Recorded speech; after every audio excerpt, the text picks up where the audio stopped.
कि खान साहब को हम बनी गाला शिफ्ट करते हैं, अगर आप दरखास्त देते हैं तो क्या कहेंगी?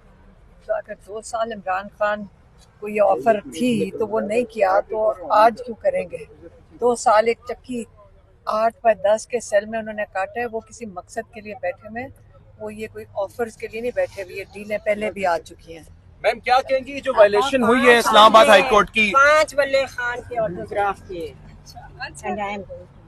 आई हैव टोल्ड यू बिफोर। जी शाहीन मैम वायलेशन पे क्या बोलेंगी? जो बार बार कोर्ट ऑर्डर की वायलेशंस होती हैं और माना नहीं जाता है ऑर्डर्स, फिर क्या कहेंगी इसके ऊपर सुप्रीटेंडेंट साहब के? क्योंकि आपकी 26वीं तरमीम के बाद इमरान खान ने 3 दफा कह चुके हैं कि आपका रूल ऑफ लॉ खत्म हुआ हुआ है। यहाँ पे ना जेल इंतजामिया को सुनने की जरूरत है, ना यहाँ किसी भी एग्जीक्यूटिव को ये कोर्ट ऑर्डर्स की नहीं पासदारी करनी।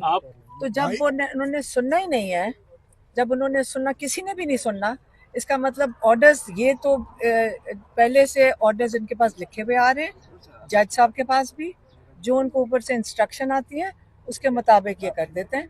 ये कोई इंसाफ आपको नहीं देने के लिए बैठे। ये आपको इस वक्त ऊपर से अगर कहेंगे कि आपने जुर्म किया है, तो ये नहीं देखेंगे कि आपके पास उसके शवाहिद हैं कि नहीं, ये आपको मुजरिम कह देंगे। तो इस वक्त तो हम फिर भी हर दरवाजे के ऊपर खड़े हैं। आपने देखा आज भी आए हैं दोबारा अदालत में, आप 10 महीने से देख रहे हैं। हम यहाँ कई घंटे बैठते हैं, कभी तारीखें लेने के लिए, कभी हम यहाँ अदालत में आते हैं कि इंसाफ मिल जाएगा, लेकिन अभी तक ना इमरान खान की अलकादर की डेट लगी है। इस वक्त तो आज सिर्फ इस चीज़ के लिए आए हैं जो आपका हमारा कानूनी हक है, उसके लिए आए हैं। लेकिन जो असल में इनका काम है इंसाफ देना, वो इमरान खान की अलकादर की बेल देना है। और ये इसलिए डिले कर रहे हैं क्योंकि दूसरी तरफ से तोशा खाना की भी सज़ा हो जाएगी, ये दे देंगे। आप देख लेना, जिस दिन तोशा खाना की सज़ा हुई फ़ौरन अलकादर लग जाएगा और इसके ऊपर बेल दे देंगे। मजाक कर रहे हैं कानून का भी और इंसाफ का भी। चौथी मर्तबा गिरफ्तारी जारी हुए हैं, तो असल आपका क्या जुर्म है? क्या आपको क्यों गिरफ्तार करना चाहते हैं? चौथी मर्तबा आप लोगों का कसूर है। हमारा कसूर है? आप क्यों यहाँ दरवाजे से वापस? एक सेकंड। इसलिए क्योंकि मैंने तो पैगाम इमरान खान का आप तक पहुँचाया था, आपने आगे अवाम तक पहुँचाया। वो ये कह रहे हैं कि आपने ये पैगाम इमरान खान का 22 नवंबर को पुरअमन एहतजाज का अवाम तक पहुँचाया, लेकिन मैंने कहा मैंने तो आप तक पहुँचाया। तो अगर हम भी शरीक जुर्म आप बिल्कुल शरीक जुर्म है, लेकिन जब मैंने ये भी कहा है मैं अदालत में तब जाऊंगी आप जब सब मेरे साथ जाएंगे।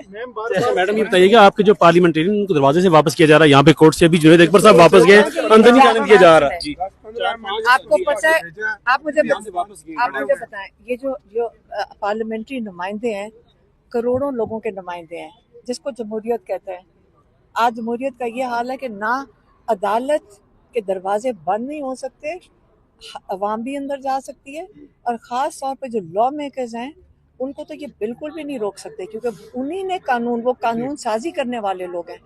आप, ये हालत है जमहूरियत की। आप जो देख रहे हैं, जमहूरियत दफन नहीं हो चुकी, यहाँ अदालतें भी बंद हो गई हैं उनके लिए, कि आप उनको भी यहाँ दरवाज़ों से वापस भेज रहे हैं। ये लोगों के नुमाइंदों के साथ जो हो रहा है, आप ये देख रहे हैं और आप इसको रिपोर्ट करें कि जमहूरियत का ये कबर खुद क्या गया, दफना दिया गया है। अच्छा मैम, आपके बार बार वारंट गिरफ्तारी जारी हो रहे हैं, लेकिन ये कहा जाता है कि पुलिस आपको और गिरफ्तार करने के लिए जा रही है। और हम लॉ मेकर्स और पार्लियामेंटेरियंस खड़े हैं और हम मुतालबा ये करते हैं कि ये अदालतों को आज़ाद किया जाए। अगर ये अदालतें इंसाफ और कानून के मुताबिक काम करेंगी तो फिर इमरान खान साहब का केस 10 मिनट का भी नहीं है। 8 महीने से अलकादर केस नहीं लगाया जा रहा। आपने सुबह से देखा 20 से ज़ायद मेरे कौमी असम्बली के मेम्बरान को वापस भेजा गया, अभी भी बाकी मेम्बरान हम खड़े हैं। तो ये तमाशा हम पार्लियामेंटेरियन का, हम हैं वो जो कानून बनाते हैं। जब लेजिस्लेटर को आप अंदर नहीं जाने देंगे, हम उस केस की सुनवाई नहीं करेंगे, तो फिर हम कहाँ जाएंगे? ये खौफ है, ये डर है। इसलिए मैं अदालत आलिया से और चीफ जस्टिस से ये मुतालबा करता हूँ कि पार्लियामेंटेरियंस को एंट्री दी जाए और इन जजों को आज़ाद किया जाए, ताकि ये इंसाफ और कानून के मुताबिक अपना काम कर सकें।